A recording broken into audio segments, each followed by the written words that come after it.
नमस्कार, news are के खास कार्यक्रम आमना सामना में आपका स्वागत है। मैं हूं आपके साथ काजल दुबे और मैं हूं देवेंद्र कुशवाहा।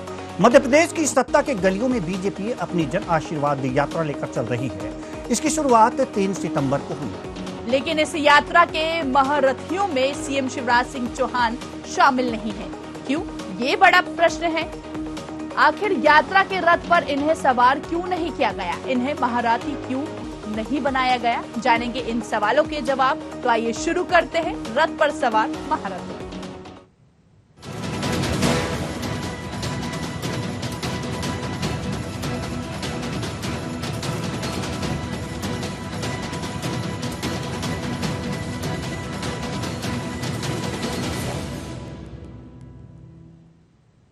मध्य प्रदेश की सत्ता में बने रहने के लिए बीजेपी एक बार फिर जन आशीर्वाद यात्रा के भरोसे है। यात्रा का ये फॉर्मूला पुराना है, लेकिन भाजपा ने इसमें रणनीति नहीं लगाई है। इससे पहले 2013 और 2018 के चुनाव में जन आशीर्वाद यात्रा निकाली जा चुकी है, लेकिन इस बार 3 सितंबर से शुरू हुई ये केवल सिंगल यात्रा नहीं, बल्कि यात्रा है। ये पहले वाली यात्राओं से बिल्कुल अलग यात्रा है। उस समय मुख्यमंत्री शिवराज सिंह चौहान बीजेपी का चेहरा थे।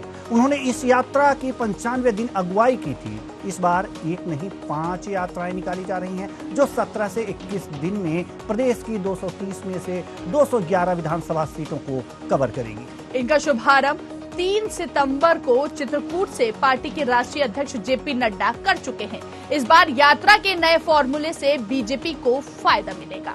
इस यात्रा के पीछे क्या है बीजेपी की धार्मिक, जातीय और क्षेत्रीय समीकरण, इसी पर करेंगे चर्चा। तो बीजेपी की जन आशीर्वाद यात्रा, पुराने फॉर्मूले पर नई रणनीति। 21 सितंबर को यात्रा का समापन, 25 सितंबर को भोपाल में बड़ा आयोजन, जम्बूरी मैदान में होगा कार्यकर्ता का महाकुंभ। सत्ता के लिए धार्मिक, जातीय और क्षेत्रीय समीकरण। नीमच मंदसौर के राजपूतों को राजनाथ ने साधा। मोदी शाह के हाथ में आदिवासी क्षेत्र की कमान, आदिवासियों को साधने की कमान शाह को। संघ के निर्देश पर नितिन गडकरी की एंट्री। बिना चेहरे यात्रा निकालने की रणनीति क्यों? सरकार के खिलाफ एंटी इनकम्बेंसी के चलते नहीं है कोई चेहरा। मोदी पर जनता का भरोसा, शाह की कार्यकर्ताओं तक पहुंच। आपने हमेशा आशीर्वाद दिया। ये नीमच जिला ऐसा था जिसने 2018 में भी 3 की 3 सीटें भारतीय जनता पार्टी को जिताई थी। मंदसौर की 4 सीट भी हमारे पास है। आज मैं फिर अपील करने आया हूं, आशीर्वाद मांगने आया हूं। बताओ मेरे नीमच, मनासा, जावत के बहनों और भाइयों, भारतीय जनता पार्टी को आशीर्वाद देंगे? जोर से बताइए, आशीर्वाद देंगे? फिर से भारतीय जनता पार्टी की सरकार बनाएंगे? मोदी जी को आशीर्वाद देंगे? मामा को भी आशीर्वाद देंगे? भाजपा को आशीर्वाद देंगे? कमल के फूल की बटन दबाएंगे? तो उठाइए दोनों हाथ, बांधिए दोनों मुट्ठी और भारत माता की जय का शंखनाद करते हुए भाजपा को जिताने का आशीर्वाद दीजिए। बोलिए भारत माता की। यात्रा का जो जन सैलाब और एक उत्साह और उमंग जो दिखाई देता है जनता का, भारतीय जनता पार्टी की सरकार ने माननीय प्रधानमंत्री जी के नेतृत्व में, माननीय मुख्यमंत्री के नेतृत्व में जो काम किया है, उस आधार पर अकाउंटेबिलिटी के साथ हमेशा से भारतीय जनता पार्टी जनता के बीच आती है। हमने जो किया है उसके आधार पर जनता का आशीर्वाद लेने के लिए हमारा नेतृत्व निकला है।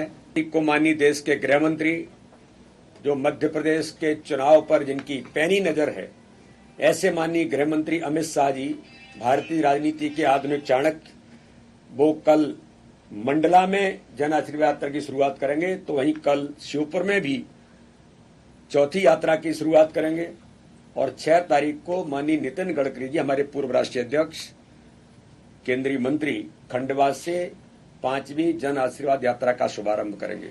तो इसलिए भारतीय जनता पार्टी का पूरा नेतृत्व सामूहिकता के साथ जनता का आशीर्वाद लेने निकला है।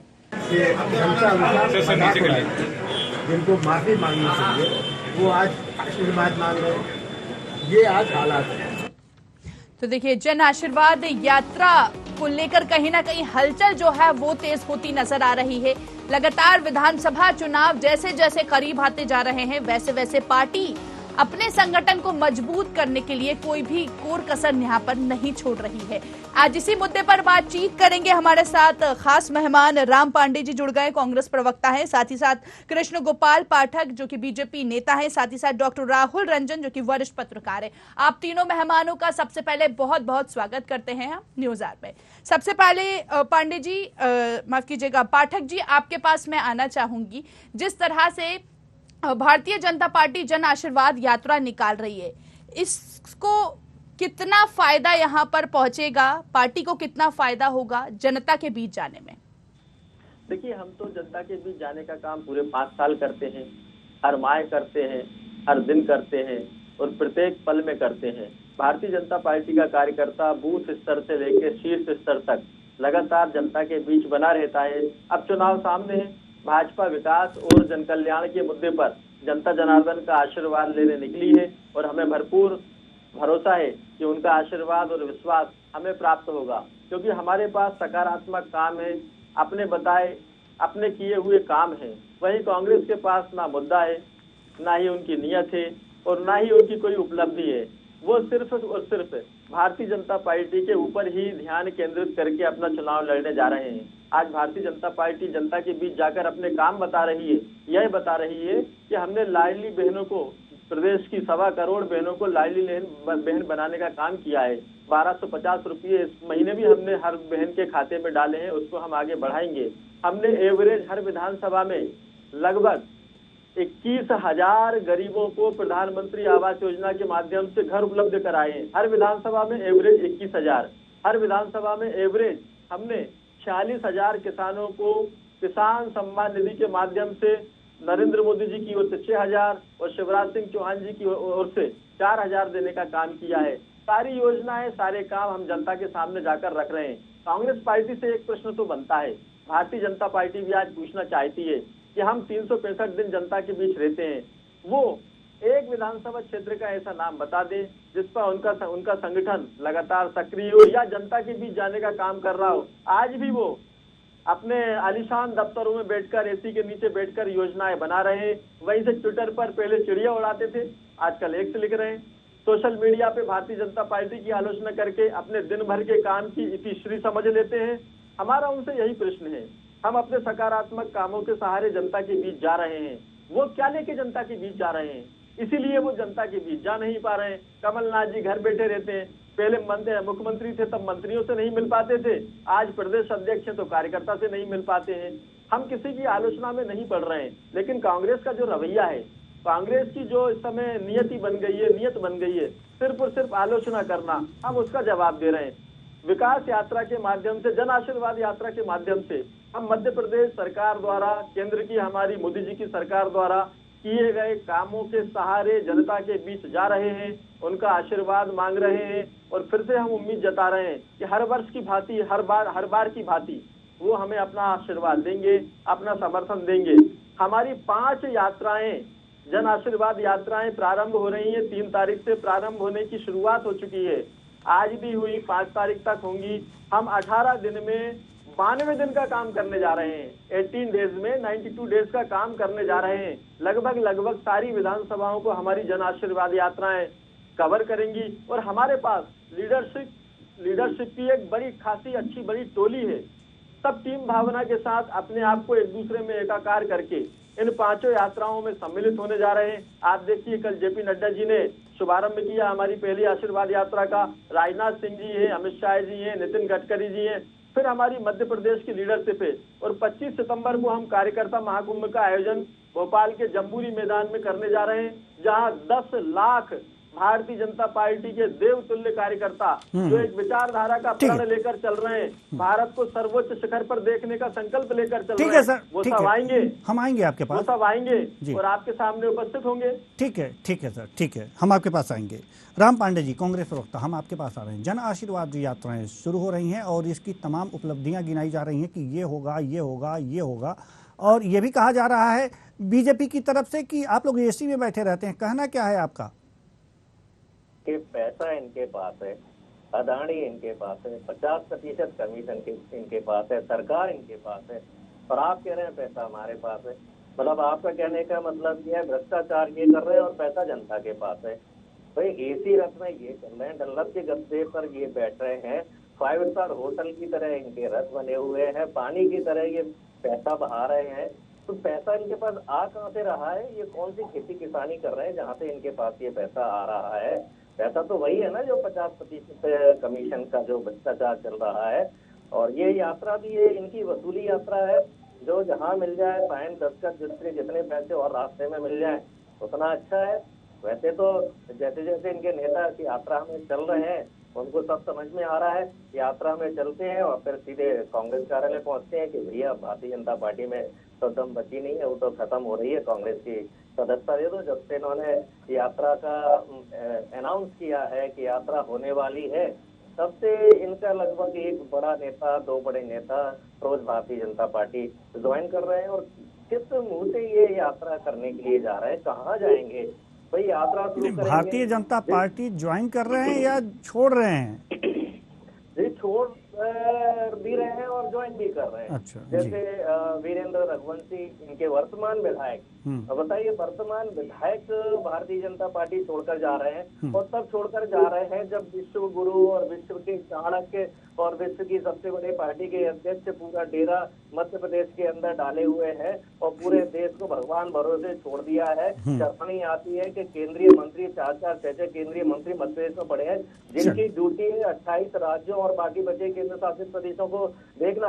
केवल ये नहीं है कि आप चुनाव प्रचार करो, इन मंत्रियों को तनख्वाह मिलती है, दिल्ली में इनके 10-10 वीके में इनके बंगले बने हुए, स्टाफ बना हुआ है। ये इनको देश की चिंता बिल्कुल नहीं है, देश जाए भाड़ में, इनको तो बस कमीशन से मतलब है। जितने केंद्रीय मंत्री हैं वो भी यहाँ कमीशन कमाने के लिए पड़े हुए हैं। तो यात्रा मतलब शरण तो करो, यात्रा आप शुरू करते हैं, जिस चौराहे पर पहुंचते हैं वहाँ गौ माता पड़ी बैठी हुई है, 33 करोड़ देवी देवता उनमें निवास करते हैं, बेचारी भूखी प्यासी पड़ती है उसमें बैठी हुई है, वो वहां से निकलते हैं फिर कहते हैं ये गौ माता को राष्ट्रीय पशु बना। इसको शर्म नहीं आती है? गौरा माता रोड पर बैठी हुई है। आगे निकलते हैं, किसान कह रहे हैं बिजली नहीं मिल रही है।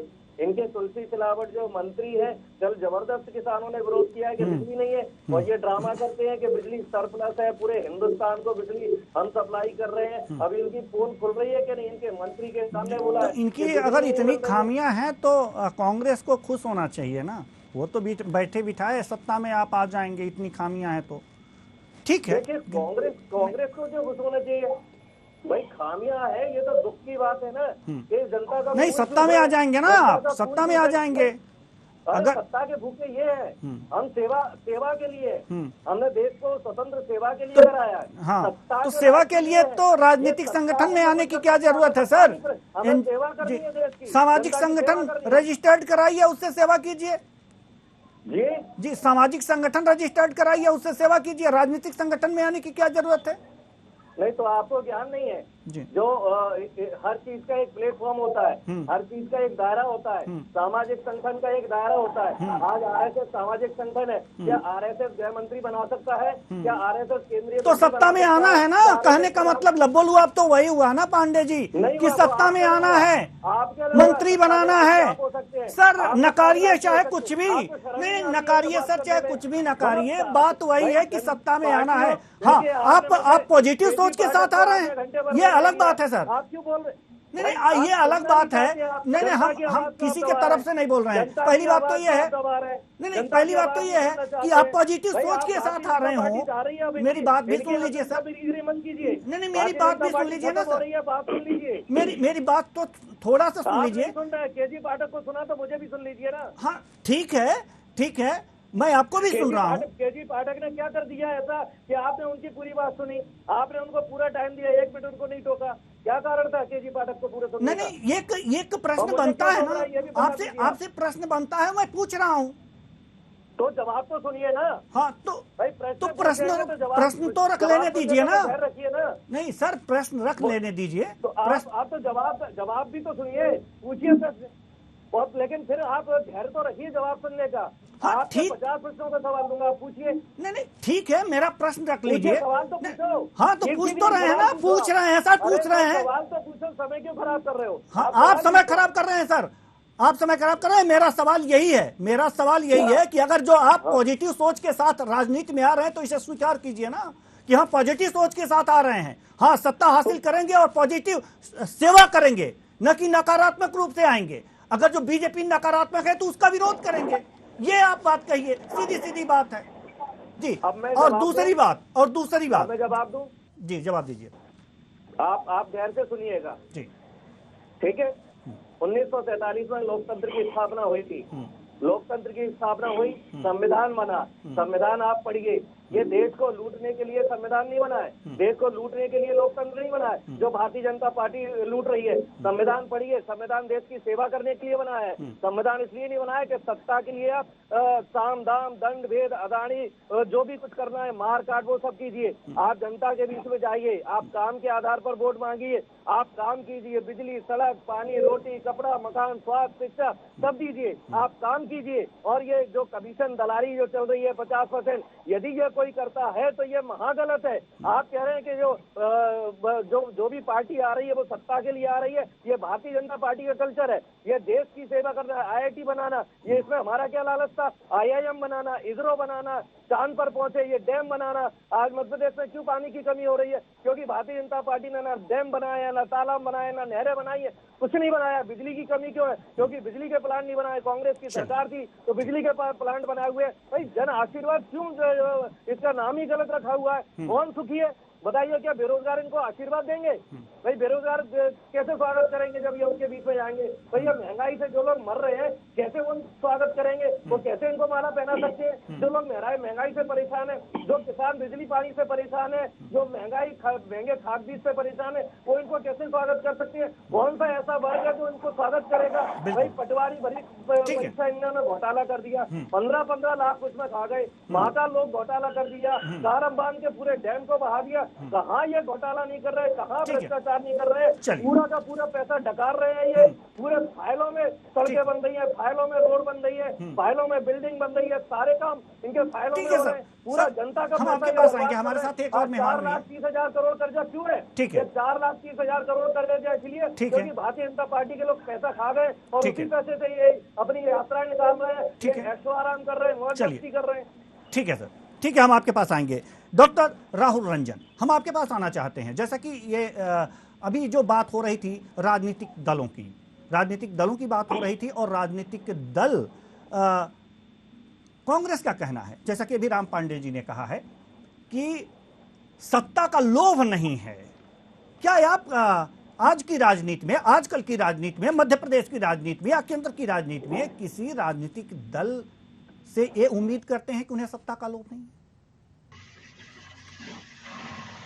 जी पहले तो पाठक जी को और पांडे जी दोनों को बहुत बहुत बधाई इस बात की कि चुनाव की अभी अधिसूचना जारी नहीं हुई है और दोनों वक्ता बहुत अच्छा बोलने लगे। जी, तो ये मंच पे भारतीय जनता पार्टी को और कांग्रेस को दोनों ही इन प्रवक्ताओं की बहुत जरूरत पड़ेगी। जी, ये तो तय हो गया। बिल्कुल बिल्कुल जी। तो ये दो लोग तो अपनी सुरक्षित मान लें कि इस बार चुनाव प्रचार में इन दोनों लोगों की भूमिकाएं बहुत अच्छी रहने वाली है जी। क्योंकि एक चीज भारतीय जनता पार्टी के प्रवक्ताओं को जो या भारतीय जनता पार्टी के कार्यकर्ताओं को जिस तरीके की भाषा और जिस तरीका ओजपूर्ण भाषण शैली सिखाई जाती है वो पाठक जी में दिखाई दे रही है। और दूसरी ओर पांडे जी जो आक्रोश बैठा हुआ है वो आक्रोश आपका भी दिखाई दे रहा है। तो टक्कर बराबरी की है और मैदान में भी जो चुनाव के मैदान में आओगे तो भी बराबरी की टक्कर दिखाई दे रही जी। न भारतीय जनता पार्टी कम पड़ेगी और न कांग्रेस कम पड़ेगी। अब दोनों कहाँ किस जीत पाते हैं ये तो भविष्य बताएगा। बिल्कुल। लेकिन मुद्दे की बात तो ये है कि शिवराज सिंह चौहान पहले से भी करते रहे जन आशीर्वाद यात्रा, लेकिन इस बार प्रभाव पड़ेगा। इसलिए पड़ेगा कि शिवराज सिंह चौहान की जो छवि है मध्य प्रदेश में उस छवि को केंद्रीय नेताओं ने दरकिनार कर दिया। मामा मध्य प्रदेश के लिए हैं और मामा की जो छवि थी उसको जो हथियाने की चेष्टा हुई है उसका नुकसान भारतीय जनता पार्टी को होगा जी। ये स्वीकार भले ना करे भारतीय जनता पार्टी के लोग कि केंद्रीय नेतृत्व तो आ गया है, बड़े बड़े नेता आ गए हैं मध्य प्रदेश में, तो बड़े नेताओं से मामला नहीं सुलझता। बिल्कुल। प्रदेश के मामले प्रदेश के नेताओं से ही सुलझते हैं। बिल्कुल। तो ये स्थिति तो बिल्कुल अनुकूल नहीं, इसको आप छोड़ दीजिए। बिल्कुल। तो अब स्थितियां ये हैं कि अब जो मुद्दे उठा रहे हो, पाठक जी की बात पे आ रहा हूं कि आपने आवास योजना में गरीबों को बहुत आवास दे दिए। पहली चीज, आवास जब आपने दे दिए हैं गरीबों को, और भारतीय जनता पार्टी केंद्र से लेके प्रदेश तक, बल्कि हर प्रदेश में, मध्य प्रदेश ही नहीं, सब जगह काम कर रही है कि गरीबों को आवास दे दिए गए। तो इतने सालों में मध्य प्रदेश में खास तौर से 20 साल में एक भी झुग्गी नहीं दिखाई देना। बिल्कुल। भोपाल राजधानी है मध्य प्रदेश की, और आप देख लीजिए कि 20 शहर से लेकर के इर्द गिर्द सब जगह झुग्गियां हैं, और यहाँ तक कि सचिवालय के ठीक सामने झुग्गी बस्ती बसी है। यदि इतने ही गरीबों को आवास देना थे तो ये भैया ये ठेकड़े क्यों पाल के रखे हैं हर शहर में? इनको आवास में दो, शहर को सुकून से बनाओ। न्यू मार्केट चौराहा, बाणगंज, पूरा एक झुग्गी बस्ती खड़ी है। वर्षों से हम लोग पत्रकारिता में देख रहे हैं, कई बार विरोध हुआ, कई बार मुद्दा उठा, लेकिन कभी कुछ नहीं हुआ। ये झुग्गियां तो हटी नहीं, इसके अलावा नई झुग्गी बस्तियां बन गई। तो ये आवास दे किसको रहे? ये तो क्लियर हो जी। बिल्कुल। कितने करोड़ों लाखों आवास बना दिए गए, तो एक एक झुग्गी बस्ती तो साफ हो, साफ होनी चाहिए थी। जी, साफ होनी चाहिए वो थी। तो समस्या का निदान नहीं हुआ, किसी शहर में नहीं निदान हुआ। जी जी, ठीक है। तो इस बात का जवाब कुशवाहा जी पूछ ले पहले। बिल्कुल, क्या है भाई? ये भी पूछते हैं, और ये भी इसके बाद अपन आगे बात करेंगे। ये भी पूछते हैं कि आखिर जब इतने विकास के काम हुए तो झुग्गियां क्यों नहीं? ये तो रहा सवाल आपका, जो बहुत ही महत्वपूर्ण है कि जब इतने आवास दिए गए तो झुग्गियां क्यों अभी बनी पड़ी है, और भोपाल जैसे शहर में। दूसरी एक बात और, मामा का फेस जन आशीर्वाद यात्रा से क्यों दरकिनार किया गया? ये दोनों सवाल का जवाब दीजिए। देखिए, भारतीय जनता पार्टी कोई छत्रपों पर आधारित पार्टी नहीं है। भारतीय जनता पार्टी एक सामूहिक नेतृत्व पर आधारित होकर काम करने वाला राजनीतिक दल है। हमारे यहाँ कार्यकर्ता भाव सर्वोपरि होता है, और चुनाव चिन्ह जो कमल का फूल है वो सर्वोपरि होता है। भारतीय जनता पार्टी का प्रत्येक कार्यकर्ता अपनी विचारधारा के लिए, अपने चुनाव चिन्ह के लिए, अपनी रीति नीति के लिए खड़े होकर काम करता है। मैं बहुत बड़ा अंतर आपको एक बताना चाहूंगा। मेरे बहुत अच्छे मित्र हैं राम पांडे जी, उनकी भी बात सुनी, और जो माननीय पत्रकार जी हैं उनकी भी बात सुनी। मैंने अपनी बात को शुरू में जो शुरुआत की थी वह इस विषय को रखते हुए की थी कि मैं अपनी बात बोल रहा हूं तो हम अपनी उपलब्धियां बता रहे हैं। आज हम बता रहे हैं, मैंने प्रधानमंत्री आवास योजना की विधानसभावार गणना बताई, एवरेज 21,000। प्रधानमंत्री किसान सम्मान निधि की गणना बताई, हर विधानसभावार एवरेज 46,000। आज हम हाईवेज देख रहे हैं जो भारत में, हमने नया सड़कों का जाल बनाने का काम किया है। हम जो भी जनता के बीच आशीर्वाद देने जा रहे हैं। आप ये बता चुके हैं ना, आप ये बताइए ना कि यहाँ की झुग्गियां, जैसे कि हमारे वरिष्ठ पत्रकार महोदय डॉक्टर राहुल रंजन जी ने कहा कि यहाँ की झुग्गियां क्यों खत्म नहीं हुई? भारतीय जनता पार्टी को सरकार में आए हुए मध्य प्रदेश में लगभग 19 वर्ष पूर्ण हो चुके हैं, और इन 20 और 19 वर्ष में हमने जनता का जो जीवन यापन करने की शैली है, उनका जीवन स्तर है, उनको उठाने का काम किया है। मैं सबसे पूछना चाहता हूँ, माननीय पत्रकार महोदय से भी ये पूछना चाहता हूँ, वो इस चीज को क्या नकारेंगे कि हमने घर नहीं देने का काम किया है? निश्चित तौर पर दुनिया बहुत बढ़ रही है, भारत बहुत बढ़ रहा है, हमेशा हम विकास के लिए काम करते चले जा रहे हैं, लेकिन आवश्यकताएं जस की तस उसी प्रकार से बढ़ती भी चली जा रही हैं। रही बात बाणगंगा इलाका का, उन्होंने नाम लिया है, उसी इलाके में हमने, उसी बाणगंगा इलाके में जिसको वो आज झुग्गी बोल रहे हैं, प्रधानमंत्री आवास योजना का घर देकर उन झुग्गियों को पक्के घर में परिवर्तित करने का काम किया है। अब प्रश्न ये उठता है, झुग्गियां बसाई कब? 2003 के बाद तो नहीं बनी है, 2003 के पहले की बसी है, कच्ची झुग्गियां हुआ करती थी।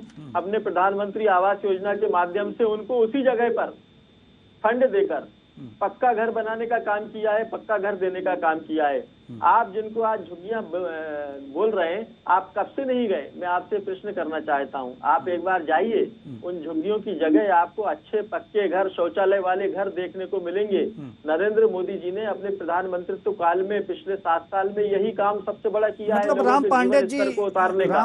माफ कीजिएगा, डॉक्टर राहुल रंजन जी ने जो कहा वो बहुत देर से गए नहीं है, आपके कहने का तात्पर्य है। तो डॉक्टर राहुल रंजन, आप बताइए कि वास्तविक स्थिति क्या है?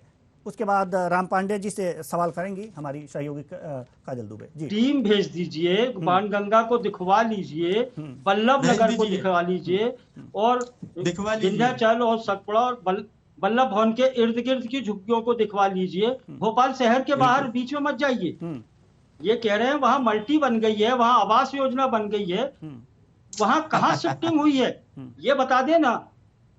आप ये पूछ रहे हैं कि कब से नहीं गए, हम पत्रकार है भैया, रोज जाते हैं पाठक जी, उस इलाके से रोज निकलते हैं, वहां मल्टी नहीं बनी, वो झुग्गियां ज्यों की त्यों हैं।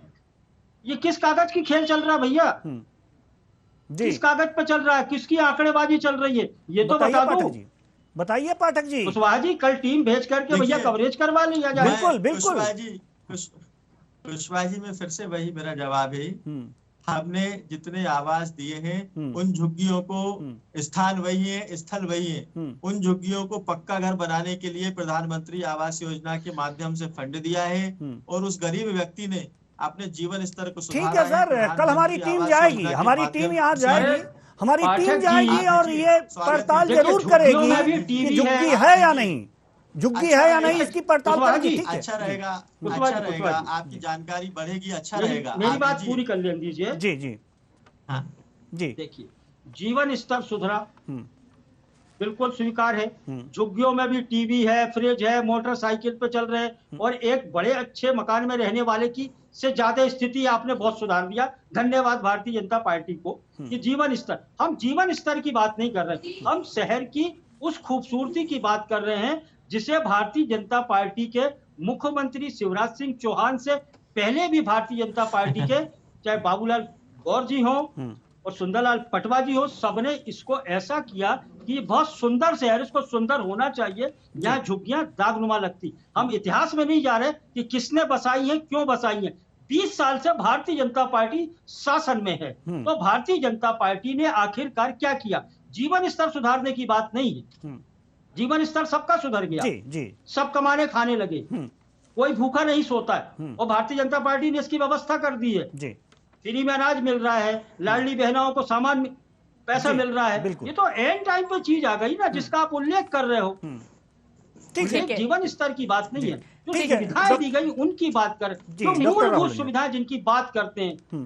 ठीक है सर, हम आपके पास आएंगे। अभी उठ गया मामला, चलिए शिक्षा संस्थानों की स्थिति सुधर गई। अब जी क्या हॉस्पिटल की मेरा नंबर आएगा? बिल्कुल आपके पास ही आ रहे हैं पांडे जी, बिल्कुल आपके पास नहीं है जी, बिल्कुल जी। पांडे जी, जैसे कि यहाँ पर हम सुन रहे थे अभी पाठक जी को कि उपलब्धियां बता रहे थे, बताया उन्होंने कि आवास यहाँ पर उपलब्ध कराए गए हैं। जिस तरह से यहाँ पर चर्चा हो रही थी कि वहां जाके देखें तो स्थिति कुछ और नजर आती है। कभी आप पहुंचे उस एरिया में?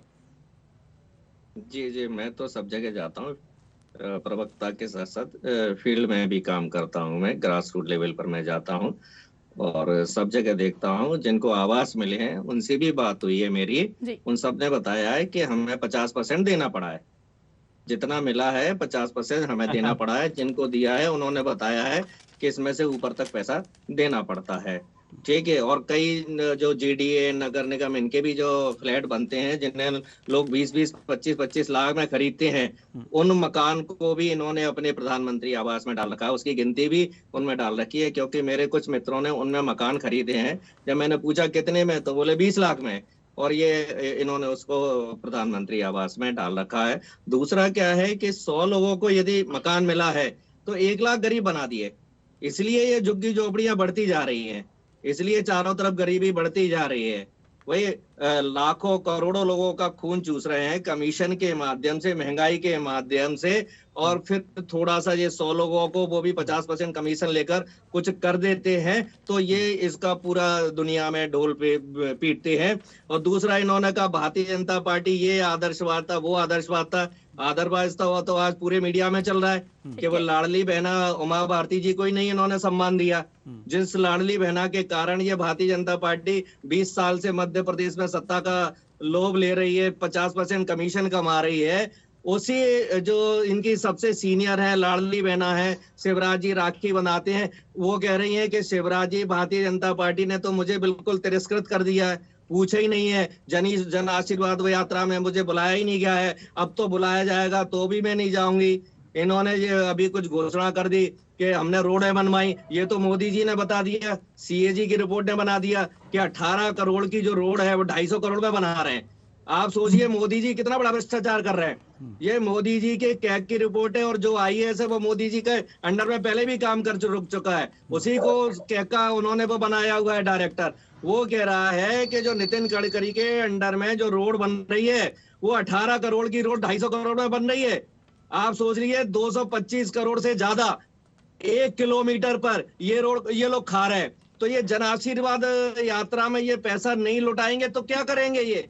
फिर हम जिस रोड पर जाते हैं, जहां कांग्रेस के जमाने में 25 रुपए टोल लगता था, 100 रुपए टोल, 200 रुपए टोल, 300 रुपए टोल, मतलब जितना ग्वालियर से भोपाल का या दिल्ली का या बॉम्बे का ट्रेन का किराया नहीं है, उससे ज्यादा टोल वसूली कर लेते हैं ये। जब हम गाड़ी खरीदते हैं तो पूरा टैक्स जिंदगी भर का देते हैं। तो हर तरीके से ये लोग कमीशन खोर हैं, ये घपलेबाज है, घोषणाबाज है। अभी पटवारी भर्ती परीक्षा घोटाला आपने देखा, 15 लाख लेकर टॉपर बना दिए। उन टॉपर्स को ये नहीं पता कि मध्य प्रदेश की राजधानी क्या है, उन टॉपर्स को ये नहीं पता कि नर्मदा नदी कहां से निकलती है। और शिवराज जी ने तो जब अपनी राजनीति शुरू की तो नर्मदा भैया की कसम खाई कि मां नर्मदा, मैं आपकी कसम खाता हूं, मैं जिंदगी में शादी नहीं करूंगा। शिवराज जी ने क्या कसम खाई थी राजनीति शुरू करने के पहले कि मां नर्मदा, मैं कसम खाता हूं, मैं शादी नहीं करूंगा। आज पत्नी भी है, बच्चे भी हैं। नर्मदा के किनारे, ओमकारेश्वर के किनारे 5 करोड़ पौधे लगाने का इन्होंने पैसा खा गए, और 5 करोड़ में से 5 पौधे नजर नहीं आते हैं। महाकाल दर्शन करने जाते हैं, वहां देखते हैं ईश्वर की टूटी मूर्तियां पड़ी हुई है, ईश्वर की गर्दन टूटी पड़ी हुई है। शर्म नहीं आती है? भगवान के नाम पर वोट मांगते हो, भगवान के नाम पर राजनीति करते हो, और भगवान के नाम पर ही भ्रष्टाचार कर देते हो जी। जल्दी से मध्य प्रदेश में ठीक है जी, बिल्कुल बिल्कुल। जल्दी से यहाँ पर पाठक जी आप अपना कुछ कहना चाह रहे थे, जल्दी से बोल दीजिए क्योंकि हमारे पास समय कम है। मैंने डिबेट के प्रारंभ में अपनी बात रखते हुए कहा था कि हम सिर्फ और सिर्फ अपने काम आपको बताएंगे जिनके सहारे हम जनता का आशीर्वाद लेने जा रहे हैं। मेरा आपसे कांग्रेस पार्टी से प्रश्न है, उनको 2 अवसर आपने दिए यहाँ बोलने के, एक भी उन्होंने अपनी उपलब्धि के आधार पर अपना तर्क रखा है, अपना विषय रखा है, या जनता को प्रभावित करने का काम किया है।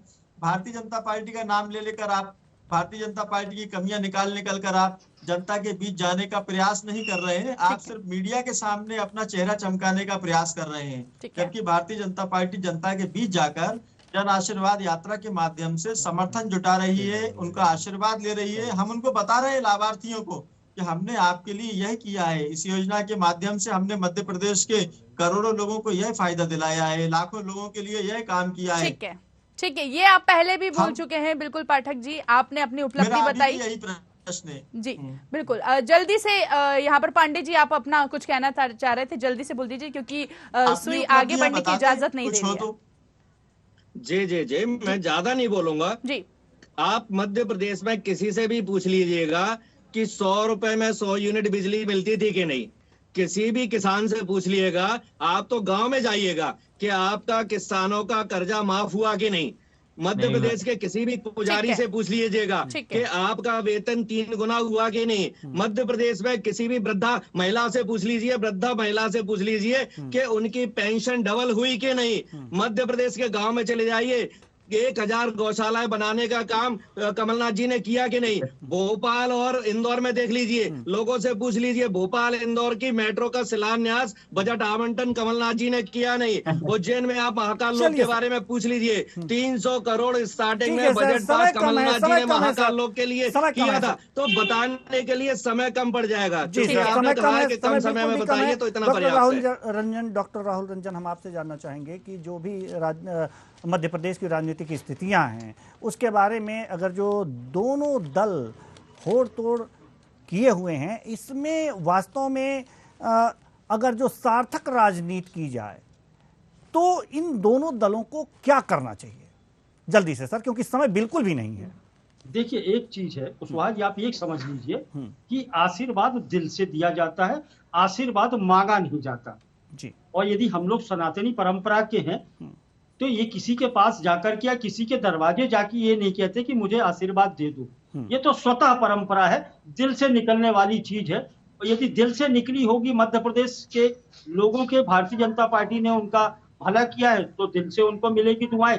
यदि कांग्रेस के प्रति ऐसा लगता है तो अपरोक्ष से कांग्रेस को मिलेगी। तो राजनीतिक परिदृश्य में यह है कि भैया दिल से जो आवाज निकलेगी उसकी मध्य प्रदेश में सरकार बनेगी। ठीक है जी, चलिए बिल्कुल, आप तीनों मेहमानों का बहुत बहुत शुक्रिया हमसे बातचीत करने के लिए। तो देखिए कहीं ना कहीं देवेंद्र जी, जन आशीर्वाद यात्रा को लेकर सियासत हलचल जो है वो देखने को मिल रही, चाहे कांग्रेस पार्टी की बात करें या बीजेपी की बात करें, दोनों ही पार्टी अपनी अपनी उपलब्धियां जो है वो बताने में लगे हुए हैं। लेकिन कांग्रेस है तो वो सत्ता की गलतियां लेकर के जनता के बीच जा रही है और गलतियां गिनाने में लगी हुई है। अब ये देखना है काजल कि आने वाले समय में विधानसभा चुनाव में जनता सत्ता में रहने वाले सत्ताधारी दल की गलतियों को तरहीज देती है या फिर उनके कामों की, यानी कि बीजेपी की जो अपनी बातें हैं, अपनी योजनाएं हैं जो जनता के सामने रख रही है, उनको तरहीज देती है या फिर कांग्रेस को। बिल्कुल, ये देखने वाली बात होगी। तो इस पेशकश में इतना ही, दीजिए हमें इजाजत और देखते रहिए न्यूज़ 8। नमस्कार।